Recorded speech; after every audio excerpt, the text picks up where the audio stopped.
వాక్య ప్రకటన ద్వారా నీ ప్రజలకు దేవుడిని తెలియచేయి. అప్పుడు వారు వారి పాపాన్ని చూస్తారు. మీరు వీధులలో ప్రసంగిస్తున్నప్పుడు దేవుని గుణలక్షణాలను ప్రసంగించండి. మరియు ఆ వెలుగులో ప్రతి చీకటి మచ్చ స్పష్టంగా కనబడుతుంది. మనం దీనిని అర్థం చేసుకునే ముందు మనం ఖచ్చితంగా అర్థం చేసుకోవాల్సింది ఒక గొప్ప సందిగ్ధం. నేను ఈ విషయంలో చాలా ఆశ్చర్యపోయాను. నేను పురాతన పుస్తకాలు చదివినప్పుడు, ముఖ్యంగా రిఫార్మర్స్ నుండి పురిటన్ల వరకు, అందులో దాదాపు ప్రతి పేజీలో ఈ అంశం గురించి మాట్లాడుతున్నట్లు కనిపిస్తుంది. అయితే ఈ మోడ్రన్ ప్రసంగాలలో నేను దాదాపు ఎప్పుడు వినలేదు. ఆ అంశం ఏంటంటే ఇదే. లేఖనాలన్నిటిలో అతి పెద్ద ప్రశ్న. పౌలు ప్రకారం రోమా 3వ అధ్యాయాన్ని మొత్తం కలిపి చెబితే అది ఇదే. అది దైవ సందిగ్ధం. ఎలా దేవుడు న్యాయవంతుడుగా ఉండగలడు? ఎలా ఆయన నిజంగా న్యాయవంతుడుగా ఉండగలడు? దుష్టులను నిర్దోషులని తీర్పు తీర్చి కూడా. అది తప్పు. ఇది ఎలా జరుగుతుంది? మనం వచనానికి వెళ్లే ముందు పాత నిబంధనను ఉపయోగించి మీకు ఒకటి చూపించాలనుకుంటున్నాను. నాతో కలిసి ఒక సెకండ్ దానిని తీయండి. నిర్గమకాండము 34:5. ఇక్కడ మోషేకు దేవుని ప్రత్యక్షతను మనం చూస్తాం. సేమ్ ఇలాంటిదే యెషయాలోనూ ఉంది. మేఘములలో యెహోవా దిగి అక్కడ అతనితో నిలిచి యెహోవాను నామమును ప్రకటించెను. అతని ఎదుట యెహోవా అతన్ని దాటి వెళ్ళుచు, యెహోవా కనికరము, దయా, దీర్ఘశాంతము, విస్తారమైన కృపా సత్యములు గల దేవుడైన యెహోవా. ఆయన 1000 మందికి కృపను చూపుచు దోషమును, అపరాధమును, పాపమును క్షమించును. గాని ఆయన ఏమాత్రమును దోషులను నిర్దోషులుగా ఎంచక. ఈ వచనాల్లోనే మీరు సమస్యను చూడగలిగారా? ఆయన ఇలా చెప్తున్నాడు, దోషమును, అపరాధమును, పాపమును క్షమిస్తాను అని. ఇది హెబ్రీ విధానం. ఒక పదంపై మరొక పదం పేర్చి చెప్పటం. ఎలా అంటే దేవుడు అన్ని రకాల పాపాలను క్షమిస్తాడు అని. అయితే ఈ తరువాత మాట మనల్ని గొప్ప గందరగోళానికి తీసుకువెళ్తుంది. ఎందుకంటే ఆయన ఇలా చెప్తున్నాడు, ఆయన ఏమాత్రమును దోషులను నిర్దోషులుగా ఎంచడు అని. ఎలా ఇది సత్యమవుతుంది? ఎలా ఒకే దేవుడికి సంబంధించి ఒకే వచనంలో 2 విషయాలు ఉండగలవు? ఇప్పుడు ఒక క్షణం కీర్తన గ్రంథానికి వెళ్దాం. 32వ అధ్యాయం 1వ వచనం. తన అతిక్రమములకు పరిహారము నొందినవాడు, తన పాపమునకు ప్రాయశ్చిత్తము నొందినవాడు ధన్యుడు. యెహోవా చేత నిర్దోషి అని ఎంచబడినవాడు, ఆత్మలో కపటము లేనివాడు ధన్యుడు. ఇప్పుడు మీరు దీనిని చదివినప్పుడు మీరు దేవుని స్తుతిస్తారు. దేవుడు ఎవరు అనే వెలుగులో చదివే వరకు వినండి అక్కడ ఏం చెప్తుందో. దేవుడు పాపాన్ని కప్పుతాడు. నేను అనుకుంటున్నాను అది లోకస్తులైన అవినీతి న్యాయాధిపతులు చేసే పని, పాపాన్ని కప్పడం. ఎలా ఒక పరిశుద్ధుడైన న్యాయవంతుడైన దేవుడు పాపాలను కప్పుతాడు? ఎలా? దావీదు యొక్క నైతికత, మోరల్ సందిగ్ధం, థియాలజికల్, ఫిలాసఫికల్ సందిగ్ధం. అతను చనిపోవాలి, ఆదాము చనిపోవాలి, నోహావు చనిపోవాలి, అబ్రహాము చనిపోవాలి, దావీదు చనిపోవాలి, వీళ్ళందరూ చనిపోవాలి. ఒకవేళ దేవుడు న్యాయవంతుడైతే ఎలా ఆయన పాపాన్ని కప్పి కూడా న్యాయవంతుడుగా ఉండగలడు? సామెతలు 17కి వెళ్దాం. 14-15వ వచనం. దుష్టులను నిర్దోషులని తీర్పు తీర్చువాడు, నీతిమంతులను దోషులని తీర్పు తీర్చువాడు. వీరిద్దరూ యెహోవాకు హేయులు. మనం కొత్త నిబంధనకు వెళ్ళినప్పుడు ముఖ్యంగా రోమా 3-4 వరకు మనం ఏం వింటామంటే మనుషులు, అపోస్తులు, దేవదూతలు స్తుతించడం. దేని గురించి? దేవుడు దుష్టులను నీతిమంతులుగా తీర్పు తీర్చాడని. దేవుడు దుష్టులను నీతిమంతులుగా తీర్పు తీర్చాడు. మరియు మనం దానిపై పాటలు రాస్తాం, మనం దానిపై ప్రసంగిస్తాం. దుష్టులను దేవుడు క్షమించాడు అని ఉల్లసిస్తాం. కానీ ఇక్కడే పెద్ద సమస్య ఉంది. అది గ్రంథంలో చెప్పబడింది మరియు లేఖనాలు నిరార్థకము కానేరదు. ఎవరైనా దుష్టులను నీతిమంతులుగా తీర్పు తీరుస్తే వాడు యెహోవాకు హేయుడు. అయితే ఎలా దేవుడు దుష్టులను నీతిమంతులుగా తీర్పు తీర్చగలడు? అదే సువార్తలో పెద్ద ప్రశ్న. కానీ ఈ రోజున అది నిర్లక్ష్యం చేయబడింది. ఈ రోజున ప్రజలు దానిని అర్థం చేసుకోవట్లేదు. ఈ రోజున బోధించాల్సినంత దేవుని గుణలక్షణాలను బోధించడం లేదు. ఒక క్షణం మనం మీకా గ్రంథానికి వెళ్దాం. ఇక్కడ ఈ సందిగ్ధానికి మనం కొద్దిపాటి జవాబును చూడగలం. మీకా 7వ అధ్యాయం 18వ వచనం.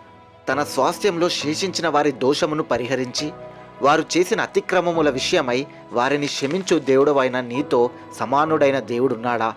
ఆయన కనికరము చూపుట ఎందు సంతోషించువాడు గనుక నిరంతరము కోపముంచడు. ఆయన మరలా మన ఎందు జాలిపడును, మన దోషములను అణిచివేయును. వారి పాపములన్నిటిని సముద్రపు అగాధములో నీవు పడవేతువు. మరియు మనం దీనిపై పాటలు రాస్తాం. దేవుడు మన నుండి మన పాపాలను తీసివేసి దానిని నేలకు పడవేసి ఆయన కాళ్ళతో చితకద్రొక్కాడని. మన దేవుడు మన పాపాన్ని తీసుకొని దానిని బంతిలా చుట్టి సముద్రంలో పడవేశాడు, మరలా చూడకుండానట్లు అని. మరియు మనం ఆనందిస్తాం. కానీ దానిని స్పష్టంగా అర్థం చేసుకోలేకపోతే దానికి అర్థమే లేదు. దేవుడు నీ నుండి నీ పాపాన్ని తీసుకోలేదు. ఆయన తన ప్రజల పాపాలను తీసుకొని నేలకి కొట్టి చితకద్రొక్కలేదు. ఆయన మీ పాపాన్ని తీసుకొని ఒక వస్తువులాగా సముద్రంలో విసిరేసినట్లు విసిరేయలేదు. ఈ సందిగ్ధానికి జవాబు దీనిలో కనుగొంటాం. దేవుడు మీ నుండి మీ పాపాన్ని తీసుకొని దానిని పరిపూర్ణుడైన క్రీస్తుపై పెట్టాడు.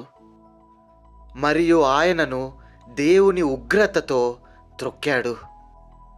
దేవుడు ఎన్నుకున్న వారి పాపాలను తీసుకొని దేవుడు తన సంఘం నుండి పాపాన్ని తీసివేసి దానిని బంతిలా చుట్టి క్రీస్తుపై వేసి ఆపై క్రీస్తును ఆయన ఉగ్రత అనే సముద్రంలో పడవేశాడు. పౌలు ప్రకారం దేవుడు న్యాయవంతుడిగా ఉండి కూడా దుష్టులను నిర్దోషులుగా తీర్పు తీర్చే ఒకే ఒక్క దారి. ఎందుకంటే అక్కడ విమోచన క్రయధనం ఉంది, అక్కడ ప్రాయశ్చిత్తం ఉంది, అక్కడ బలి ఉంది. చాలా స్వచ్ఛమైనది, చాలా శక్తివంతమైనది, దేవునికి చాలా ప్రీతి అయినది. అది దేవుని న్యాయమును సంతృప్తిపరుస్తుంది మరియు ఆయన ఉగ్రతను శాంతింపజేస్తుంది. మరియు ఆ వెలుగులో మనం లేఖనాన్ని చూద్దాం. పాపమెరుగని ఆయనను మన కోసము పాపముగా చేసెను. ఇప్పుడు మనం దీన్ని చూసి ఏమనుకుంటాం? ఓ, ఆయన ధర్మశాస్త్రాన్ని పాటించాడు, ఆయన ధర్మశాస్త్రానికి లోబడి జన్మించాడు అని. అవును, అది సత్యమే. కానీ అది దానికన్నా చాలా శక్తివంతమైనది, అది చాలా గొప్పది. మీకు ఒక ఉదాహరణ ఇస్తాను. మీరు అన్నిటికన్నా గొప్ప పాపం ఏదని అనుకుంటున్నారు? మీరు అనుకుంటున్నారా గొప్ప ఆజ్ఞను పాటించకపోవడమే అని? నీ పూర్ణ హృదయముతో, ఆత్మతో, మనసుతో నీ దేవుడైన ప్రభువును ప్రేమింపవలెనని. ఇప్పుడు నా మాట వినండి. ఈ భూగ్రహం పైన నడిచిన బిలియన్ల మందిలో, వేల సంవత్సరాల మానవాళిలో,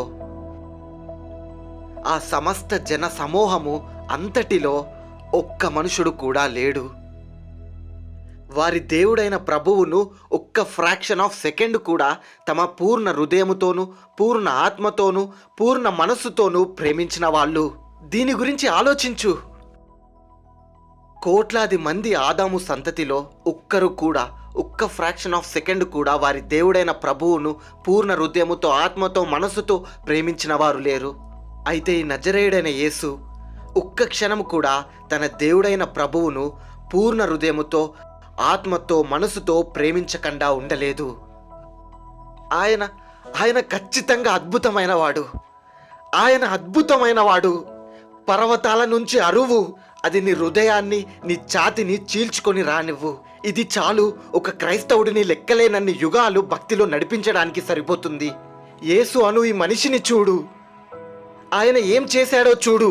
మన విజేత, మన కాంకరర్, మన ఛాంపియన్. మనలో ఎవ్వరూ చేయలేని పనిని, మనమందరం కలిసినా చేయలేని పనిని చేశాడు. మరియు ఆ తర్వాత చెప్పబడుతుంది ఆయన మన వలె శోధింపబడ్డాడు అని. ఓ సహోదరులారా, ఆలోచించండి మీరు ఆ లేఖనాన్ని ప్రసంగించే ముందు. ఓ అవును, ఆయన మన వలె శోధింపబడ్డాడు, అచ్చం మన వలె. కానీ ఆయన విఫలం అవ్వలేదు. అవును, కానీ నువ్వు దానిని అర్థం చేసుకోవట్లేదు. ఊహించుకోండి, నా పక్కన ఒక వరల్డ్ క్లాస్ వెయిట్ లిఫ్టర్ నుంచొని ఉన్నాడు. కాబట్టి మీరు ఒక 20 కేజీల ఒలింపిక్ బార్ని అతని పైన, నా పైన పెట్టారు. అతను బానే ఉన్నాడు, నేను బానే ఉన్నాను. ఆ తర్వాత ఇంకో 2 ప్లేట్స్ పెట్టారు. ఇప్పుడు అతను 60 కేజీలు, నేను 60 కేజీలు మోస్తున్నాం. అయినా మా ఇద్దరం బానే ఉన్నాం. ఇప్పుడు కొంచెం స్థాయిని పెంచుదాం. ఇప్పుడు ఇంకా ఎక్కువ ప్లేట్స్ పెడదాం. అతనికి ఇప్పుడు 100 కేజీలు, నాకు 100 కేజీలు. అయినా పర్లేదు, నేను ఆ బరువును మోయగలను, కాబట్టి నేను బానే ఉన్నాను. కానీ ఇప్పుడు ఇంకొక 6 ప్లేట్లు పెట్టారు. 140 ఇక్కడ, 140 అక్కడ. నేను కొంచెం వనకడం ప్రారంభించాను. నేను కిందకి దిగొద్దు అనుకుంటున్నాను, ఎందుకంటే నేను కిందకి దిగితే ఇంకా పైకి రాలేను. అతను బానే ఉన్నాడు, ఇప్పుడు 8 ప్లేట్స్ పెట్టారు. మా బరువు 180 కేజీలు. అతనికి చెమట కూడా రాట్లేదు. నేనైతే నేలకి పడిపోయి 1000 ముక్కలయ్యాను. మనలో బలవంతుడైన వాని మీద మొదటి శోధన మోపబడినప్పుడు అది ఆయన మీద మోపబడింది. మనం చితికిపోయాం, పడిపోయాం. కాని పాపమంతా ఆయన మీద పడ్డా, శోధన అంతా ఆయన మీద పడ్డా, ఆయన మీద పడినా ఆయన నుంచున్నాడు. ఆయన నుంచున్నాడు. ఆయనకు వ్యతిరేకంగా వచ్చినదంతా అనంతం. ప్రతి దానికన్నా, మనందరికీ వచ్చిన ప్రతి దానికన్నా. అయితే ఈ బలమైన భుజాలు కలిగిన క్రీస్తు, ఈ డీప్ చెస్టెడ్ సేవియర్ ప్రతి విషయంలో స్థిరంగా నుంచున్నాడు. నుంచోనే ఉన్నాడు. ఆయన ధీరుడు, ఆయన రాజు, మరియు ఆయన దానిని తన సొంత నీతితో సంపాదించుకున్నాడు. పాపమెరుగని ఆయనను పాపముగా చేసెను. సంవత్సరాల వెనకాల నేను మొదటిసారి లేఖనాన్ని చదివినప్పుడు అది నన్ను భయానికి గురిచేసింది. అప్పుడు నేను కెల్విన్ని సంప్రదించాను. అతను అన్నాడు నేను భయం చెందడం కరెక్టే అని. మరియు అతను నన్ను హెచ్చరించాడు. అతను అన్నాడు, చాలా తక్కువగా చెప్పకు, లేదంటే దేవుని ప్రజలు తమ క్రీస్తును తెలుసుకునే మహిమను వారికి దూరం చేస్తావు. చాలా తక్కువగా చెప్పకు, అలాగే చాలా ఎక్కువగా కూడా చెప్పకు. దీనితో ఎక్కువ దూరం వెళ్ళకు. ఇది చాలా ప్రమాదకరమైన లేఖనం. నువ్వు దైవ దూషణ అనే రాజ్యంలోనికి ప్రవేశించవచ్చు. దీని అర్థమేంటిది? ఆయనను పాపముగా చేసెను. నేను ఈ జవాబును నమ్ముతాను. దీనిని చాలామంది కూడా ధృవీకరించారు, ముఖ్యంగా మార్టిన్ లోయిడ్ జోన్స్.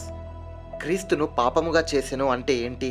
మనం నీతిమంతులుగా చేయబడ్డాము అంటే ఏంటి అన్న ప్రశ్నకు 21వ వచనం సమాధానం చెప్తుంది.